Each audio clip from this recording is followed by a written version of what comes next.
Selamat malam ya. Selamat bertemu kembali dengan perkuliahan kita pada malam hari ini. Kita pada malam hari ini sudah mencapai pertemuan yang ke-10 ya. Pertemuan ke-10 kita akan membahas terkait dengan komunikasi. Mungkin untuk komunikasi ini saya bagi ke dalam 2 pertemuan. Jadi kita akan bicara mengenai komunikasi untuk bagian yang pertama dahulu malam hari ini. Ya. Baik, semoga para mahasiswa-mahasiswi dalam kondisi sehat walafiat, tidak kurang suatu apapun. Ya. Semoga bisa menjaga diri, tetap mengikuti aturan yang ditetapkan oleh pemerintah ya. Dengan kondisi sekarang ini Anda dan saya perlu berkontribusi dan sama-sama saling membantu dengan yang lain dan tetap ya memiliki kebiasaan ataupun mengikuti kebersihan yang sudah ditentukan oleh pemerintah juga. Setiap hari cuci tangan, keluar pakai masker ya. Dan kita juga dengan demikian Anda sudah berkontribusi menjaga teman Anda, saudara Anda dan lingkungan menjadi sehat ya. Sehingga secepatnya ya pandemi COVID-19 bisa segera kita ya bersama-sama menyudahi ya, supaya pergi dari bumi Indonesia. Baik, kita akan masuk kepada materi ya. Silahkan disimak ya apa yang saya sampaikan untuk malam hari ini. Ya, apa itu komunikasi? Tentu ini saya sampaikan dalam kaitannya dengan etika kerja ya. Etika kerja profesional juga yang sekarang kita pelajari kaitannya dengan bagaimana nanti Anda bekerja di dalam organisasi atau institusi atau perusahaan Anda maupun dengan juga orang di luar ya. Jadi mengapa ini disampaikan dan sangat penting untuk disampaikan itu karena pentingannya. Jadi kalau Anda dan saya tidak paham terkait dengan komunikasi ini, saya yakin bahwa nanti di dalam pekerjaan Anda pasti terganggu. Dan sepertinya ya hampir mustahil kalau Anda tidak memiliki komunikasi yang baik untuk bisa mencapai puncak karir Anda atau menjadi pimpinan. Ya, di dalam pekerjaan ini komunikasi sangat penting. Baik, apa itu komunikasi? Komunikasi adalah proses penyampaian pesan dari pengirim kepada penerima dengan harapan dapat dimengerti dan diperoleh balikan atau feedback sehingga terjadi pengertian bersama. Ya. Proses penyampaian pesan dari pengirim kepada penerima dengan harapan dapat dimengerti dan diperoleh balikan atau feedback sehingga terjadi pengertian bersama. Yang jadi perhatian bagaimana? Apa ini ya? Penyampaian pesan, kemudian dapat dimengerti dan diperoleh balikan. Ya, perhatikan ini. Jadi kalau komunikasi yang baik itu pasti terjadi yang seperti ini. Nah, kalau tidak ada proses ini ya komunikasinya belum berhasil. Ya, ini komunikasi dalam arti yang sesungguhnya seperti ini ya.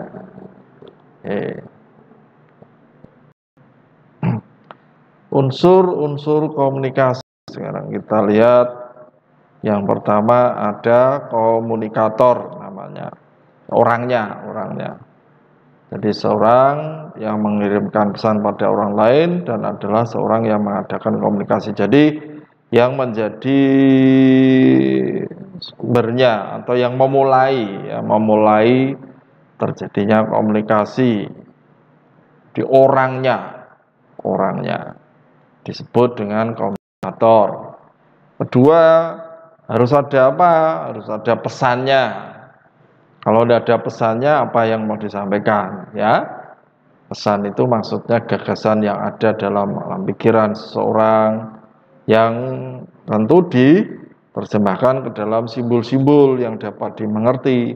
Ya, baik dengan bahasa, ya, maupun bisa saja terjadi nonverbal misalnya. Jadi bisa verbal maupun nonverbal. Ya, dengan bahasa tubuh pun asal itu tersampaikan ya itu sudah bisa mewakili pesan juga. Jadi di sini simbol-simbol yang dapat dimengerti. Yang ketiga ada apa? Di situ alatnya atau jalurnya, ya, mediumnya. Alat untuk menyampaikan pesan. Contohnya seperti ini adalah penyampaian melalui online ya. Sebenarnya kalau dihitung sebagai tatap muka juga sudah bisa karena bisa berhadapan-hadapan. Kalau kemarin kita memakai Zoom, memakai Jitsi itu langsung bisa ya kayak video call itu juga. Tapi kalau ini kita menggunakan langsung dari YouTube ya dalam beberapa hal lebih praktis ya, tetapi memang kelemahannya tidak bisa langsung tatap muka ya. Tuh. Ini contoh saja. Tapi intinya adalah nanti pesan atau dalam hal ini materi yang saya sampaikan atau perkuliahan yang saya sampaikan bisa Anda terima. Bisa juga menggunakan contohnya ini catatan atau memo, pertemuan kelompok. Banyaklah halnya ya, banyak ya. Caranya itu banyak. Kalau sekarang sudah sedemikian maju teknologinya. Mulai dari telepon ya, HP, SMS, ya. Tadi kayak video call juga ya. Ya sekarang sudah sepertinya sudah tidak ada sekatan ya. Mau apapun bisa kita menggunakannya, caranya banyak sekali. Kemudian yang selanjutnya adalah penerima. Ya jelas harus ada.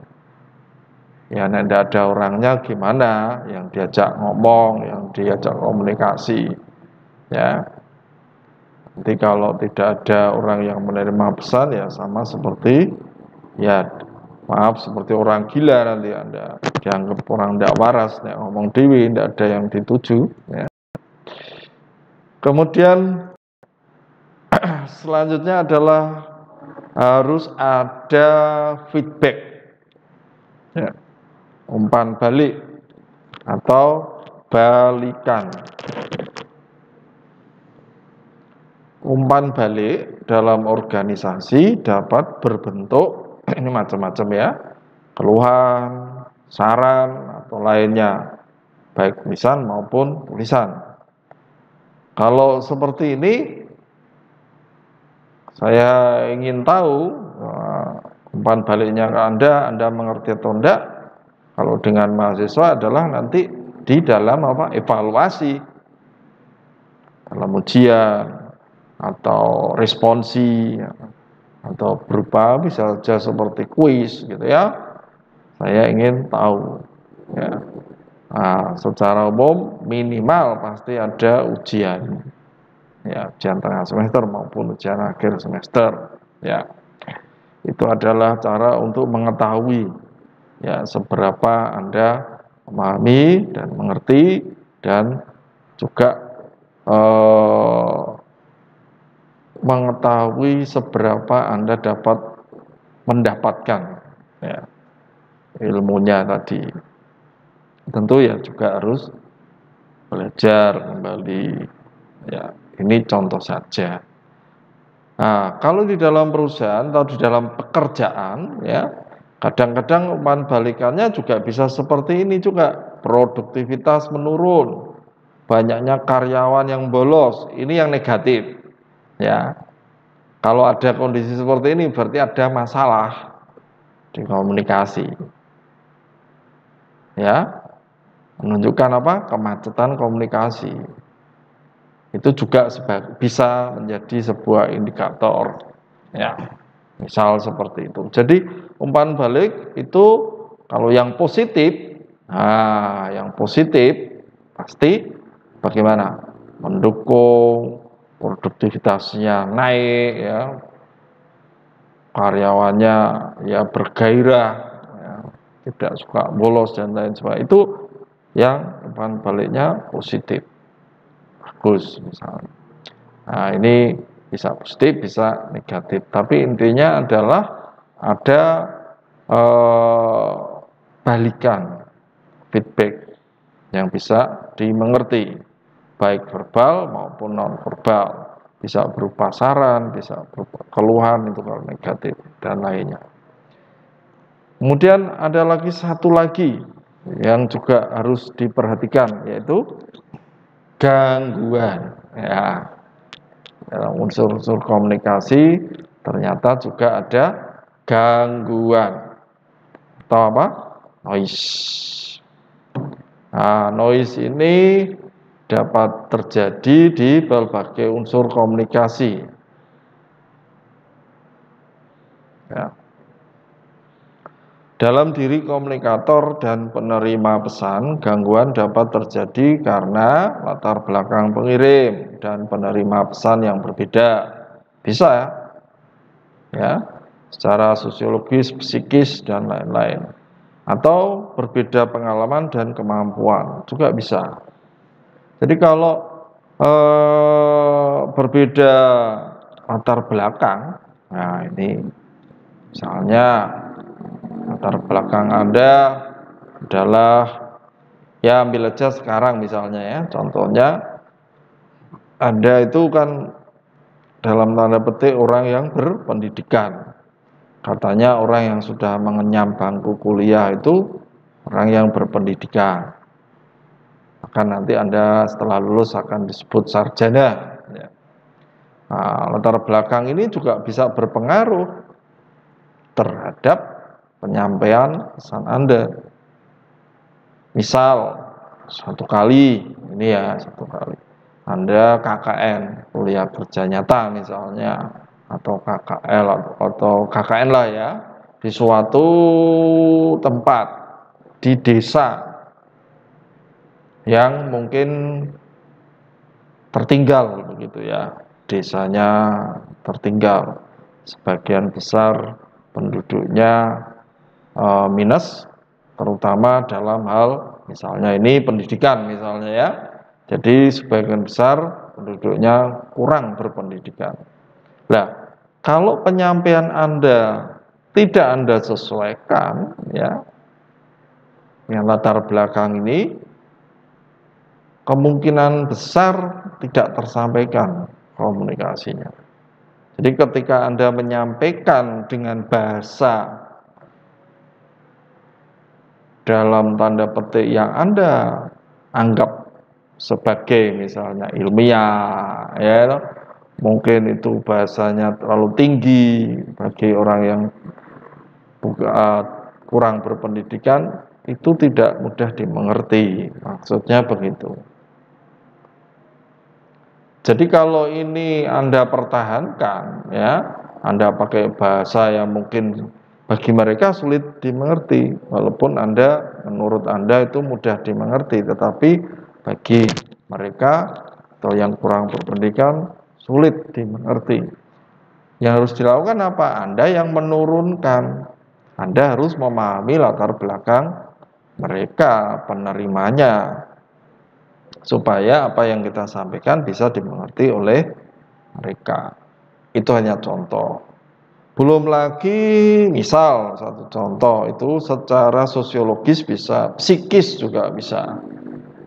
Bicara atau komunikasi dengan orang yang mengalami stres atau mungkin sakit jiwa begitu ya. Itu sulit sekali. Dan bisa jadi pasti terjadi gangguan di situ. Bisa juga jika berbeda pengalaman dan kemampuan, bisa juga ya. Jadi kalau Anda bisa memahami ini, ternyata gangguan komunikasi juga cukup banyak. Baik ya. Jadi ada berapa tadi? Satu tadi apa? Komunikator. 2 pesan. 3 jalur atau alat atau medium. Ya, 4 penerima. 5 adalah umpan balik atau feedback. 6 adalah gangguan atau noise.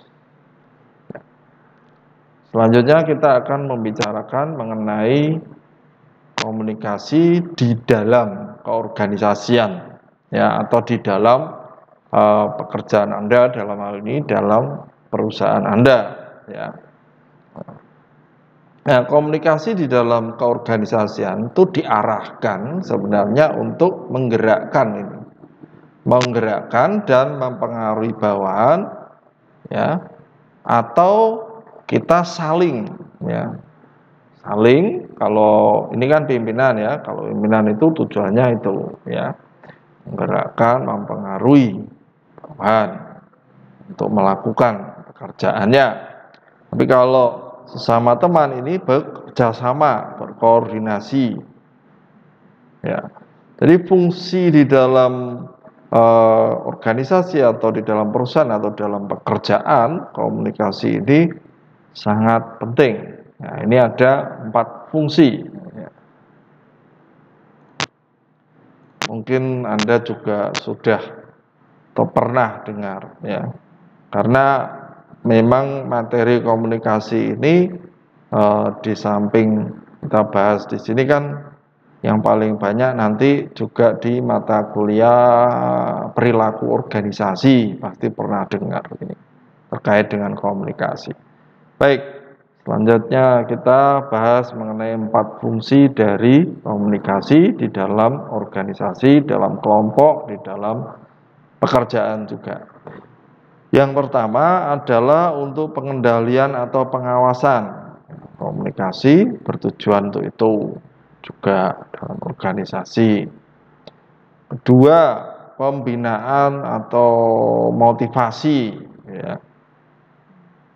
Pimpinan bisa menyampaikan kalau sesama karyawan atau dalam arti yang dengan sesama teman sejawat atau sekerja, ya, kita bisa juga memberikan saling memotivasi, bisa. Pengungkapan emosional juga bisa, ya, pasti itu, ya. Anda suka, tidak suka, ya, itu bisa menggunakan komunikasi, ya. Penyampaian informasi itu pasti, ya. Jadi kalau informasi tanpa komunikasi ya tidak mungkin, ya. Jadi penyampaian informasinya butuh komunikasi yang baik. Nah, ini terkait dengan komunikasi keorganisasian. Selanjutnya adalah arah komunikasi. Nah, Arah komunikasi itu apa? Yang pertama, komunikasi vertikal. Komunikasi vertikal biasanya bagaimana? Apanya aja vertikal? Biasanya dengan atasan, dengan pimpinan, ya, arah ini vertikal. Pimpinan dengan bawahan, bawahan dengan pimpinan, itu namanya komunikasi vertikal. Kemudian komunikasi horizontal atau lateral, itu adalah sesama, tadi saya bilang teman-teman sejawat, se selevel dengan kita dalam arti dalam pekerjaan itu, ya, semua teman karyawan di dalam atau teman kerja Anda di dalam perusahaan tersebut atau di dalam pekerjaan Anda, itu yang horizontal. Kemudian kalau komunikasi diagonal, diagonal itu kan motong gini ya, itu ini lebih diartikan sebenarnya adalah dengan komunikasi kadang-kadang kita apa ini loh, membutuhkan perantara gitu ya. Kalau dia di tengah-tengah itu yang diagonal itu ya. Jadi bisa saja seperti itu. Kadang-kadang kita tidak bisa komunikasi langsung, membutuhkan orang lain, misalnya membutuhkan orang yang bisa menengahi atau bagaimana itu istilahnya tidak langsung ya, itu diagonal. Kemudian ada lagi jaringan komunikasi. Lah ini kalau jaringan komunikasi ini lebih kepada jejaring, namanya itu jaringan. Berarti bagaimana? Banyak apa? Hubungan saling ya, jejaring ini ya saling terkait. Ya, sana sini ya, komunikasinya harus sedemikian. Mungkin di dalam beberapa khususnya untuk pekerjaan-pekerjaan yang membutuhkan kerja tim yang sangat kuat, ya ini harus betul-betul jaringan komunikasinya bagus. Ya. Oke, ini arah komunikasi. Selanjutnya hambatan komunikasi, ya ini juga sangat penting untuk Anda bisa memahami hambatan komunikasi. Jadi kalau di awal tadi ada unsurnya sampai tadi kita bahas mengenai arahnya ya, yang terakhir ini tadi. Sekarang ternyata kita juga harus memahami hambatan komunikasi. Nah, setelah Anda memahami hambatan komunikasi ini, nanti ya diharapkan kita bisa mengambil ya secara bijak, ya secara bijak untuk mensukseskan komunikasi tadi. Ya. Semakin Anda paham, ya semakin Anda akan bisa mencari solusinya. Baik. Sekarang yang pertama, latar belakang. Nah, ini tadi sudah kita bahas juga terkait dengan noise ya. Itu dari unsur gangguannya, noise-nya. Itu ada latar belakang. Macam-macam itu. Kalau istilah latar belakang tadi kan saya hanya contohkan misalnya latar belakang pendidikan. Nah, ada bisa saja latar belakang yang lain, entah itu budaya, entah itu status bisa loh ya, status juga bisa, banyak hal itu ya. Jadi bisa menjadi penghambat komunikasi. Yang kedua, mendengarkan secara selektif. Nah ini maksudnya gimana ya? Mendengarkan secara selektif. Saya kasih contoh ya. Jadi misal yang paling gampang ya. Jadi yang dimaksud dengan mendengarkan secara selektif itu adalah apa yang kita itu menyeleksi sendiri apa yang kita suka.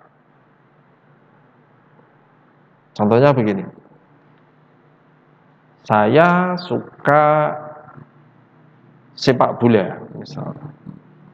Teman saya sukanya bulu tangkis. Ya, satu kali saya bercerita kepada teman saya, ya, karena saya sangat suka sepak bola, saya mau ceritakan itu komunikasinya ya menggebu-gebu, senang. Wah, ini sampai cerita ini, klub ini, pemainnya ini, namanya ini dan lain sebagainya kepada teman saya tadi yang sukanya bulu tangkis.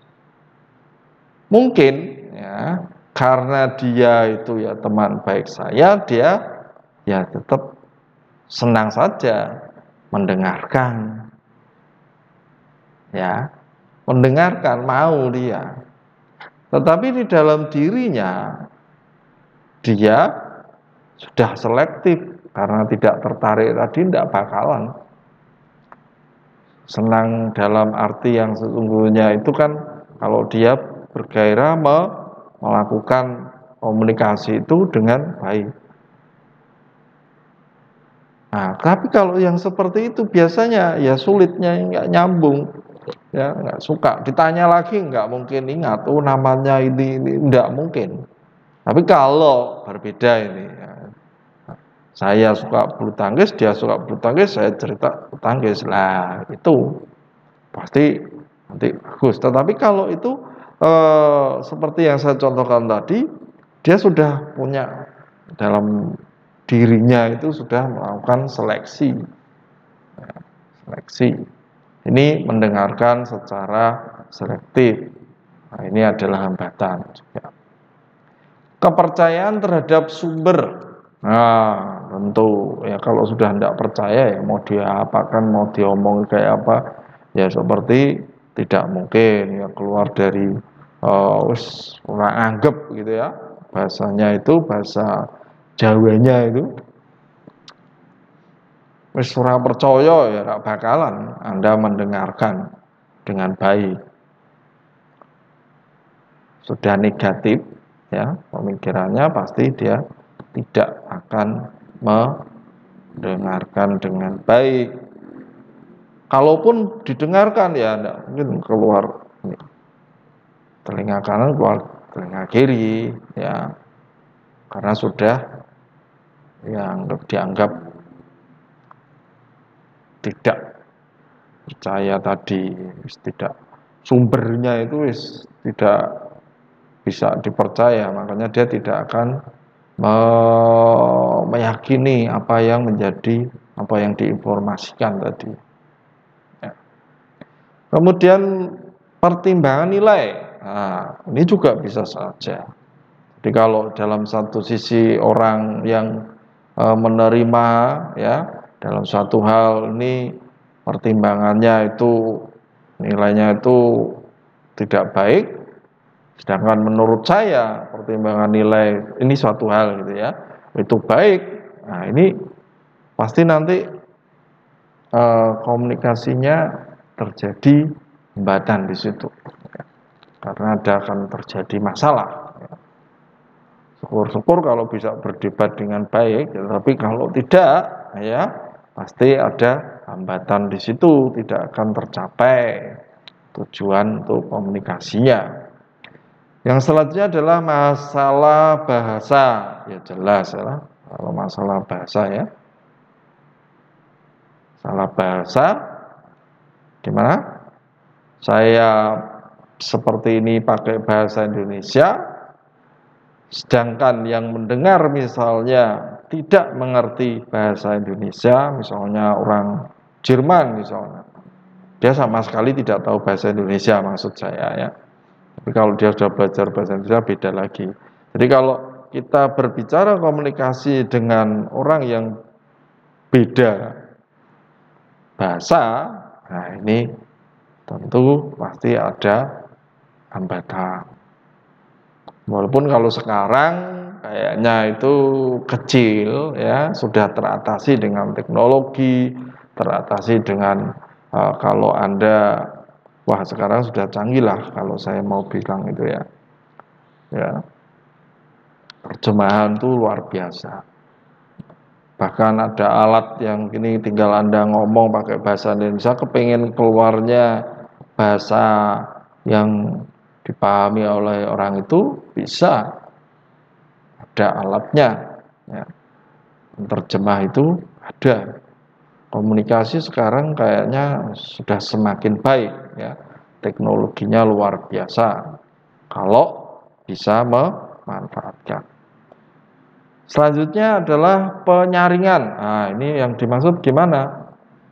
Ini agak berbeda dengan ini ya, mendengarkan secara selektif. Kalau penyaringan itu adalah kita, apa istilahnya, memilih-milih, menyaring yang menurut kita, menurut si penerima tadi yang dia anggap baik atau itu yang disampaikan. Jadi misalnya gini, dari pimpinan, misalnya ini pimpinan saya, dia memberi informasi kepada saya, seperti misalnya beberapa hal, misalnya ada mungkin 5 hal. Nah, informasi ini, misalnya saya punya anak buah lagi, saya harus menyampaikan kepada anak buah atau teman saya misalnya. Nah, tetapi dari 5 yang disampaikan kepada saya informasi tadi, menurut saya, ya, ada misalnya 1 hal yang saya kurang pas atau dalam menurut saya itu kurang baik untuk disampaikan. Kemudian saya sampaikan kepada anak buah atau teman saya yang lain, yang saya sampaikan hanya 4. Nah, ini saya saring 1. Ini namanya penyaringan. Ini juga bisa masalah ini, karena tidak semuanya. Seharusnya 5-5-nya disampaikan, tetapi yang saya sampaikan hanya 4. Masalah. Dan itu akan terjadi menimbulkan masalah nanti, ya. Ini adalah hambatan komunikasi.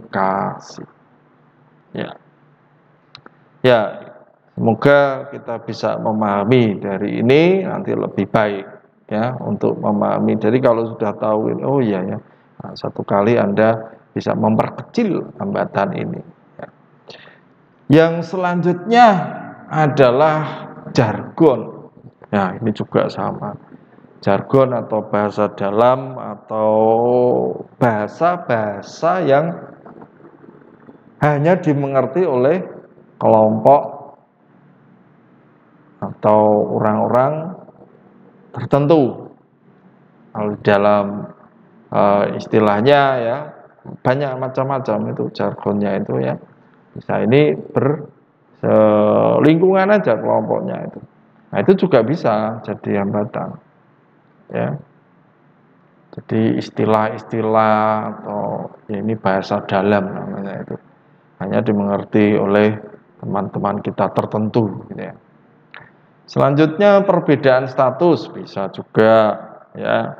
Tadi misalnya statusnya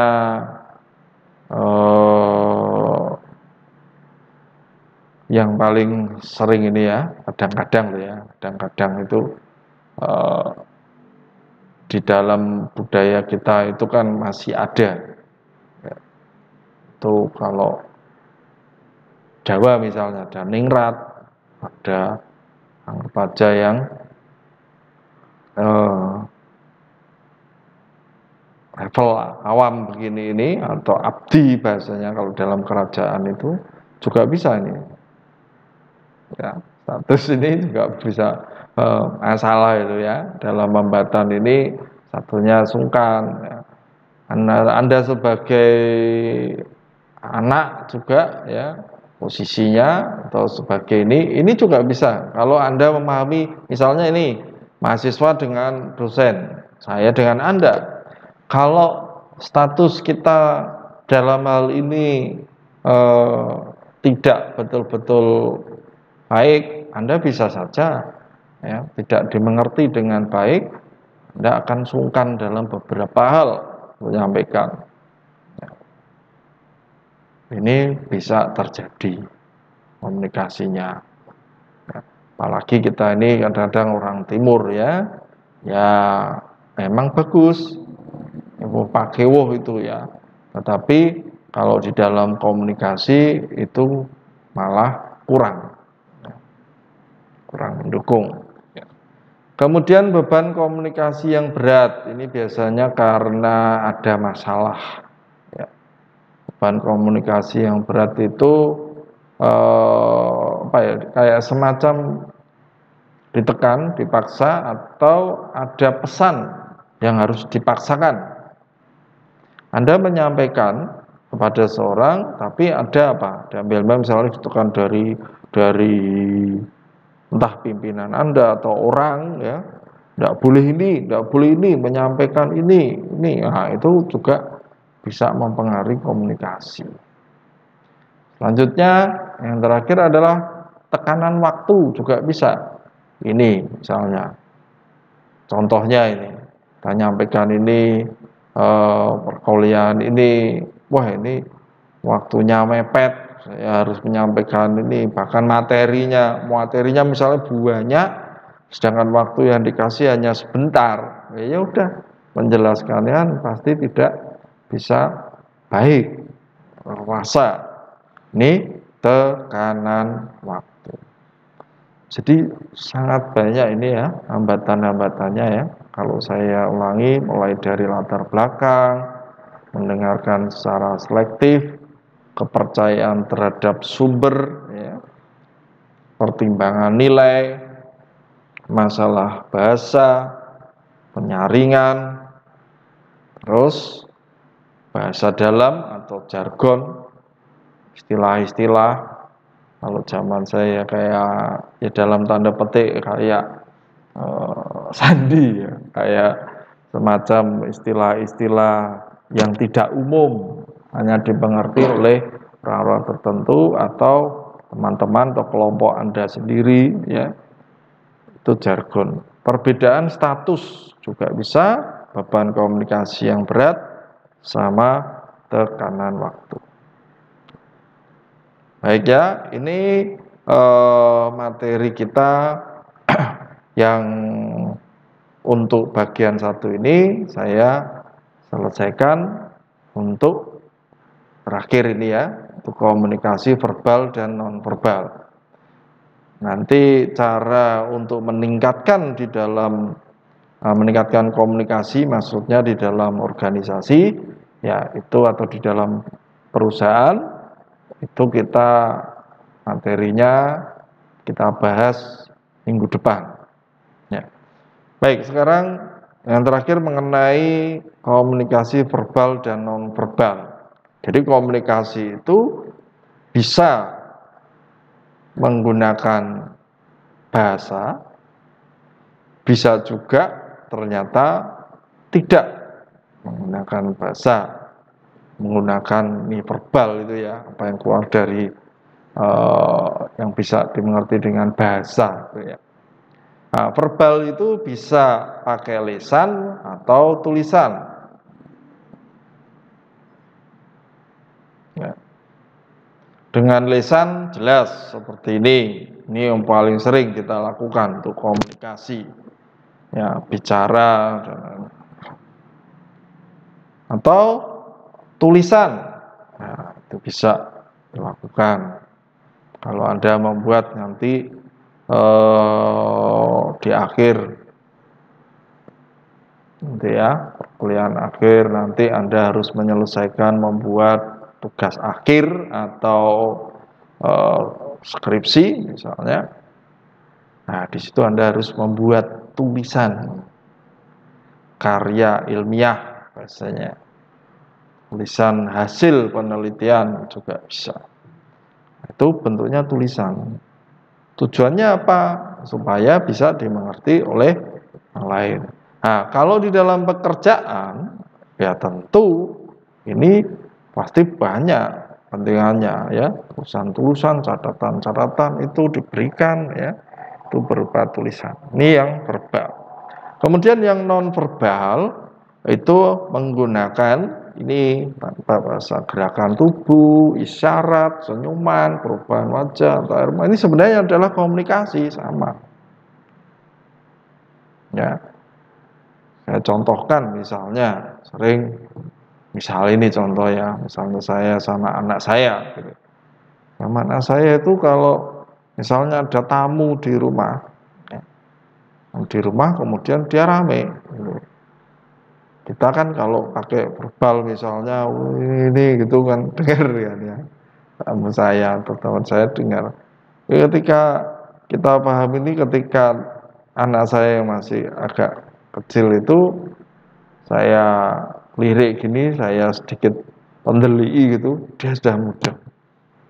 Oh, bapakku tidak boleh nih, marah. Nah, ini contoh adalah non verbal. Pesannya sampai, ya, sehingga dia tidak jadi rame lagi, misalnya kayak gitu. Nah, itu komunikasi non verbal. Sama itu seperti itu. Senyuman, Anda kedip-kedip gitu ya. Kadang-kadang bisa wis mudeng koncone maksudnya apa. Ya. Oke. Nah, itu non verbal. Oke, baik. Ini mungkin sampai hari ini kita selesaikan pertemuan kita yang terkait komunikasi untuk bagian 1. Ya, pertemuan kita akhiri sampai di sini. Sampai ketemu lagi nanti di pertemuan minggu depan. Oh ya maaf, minggu depan kita libur Lebaran, jadi kita ketemu lagi 2 minggu lagi pertemuannya. Ya, 2 minggu lagi. Baik, selamat malam, sampai ketemu lagi.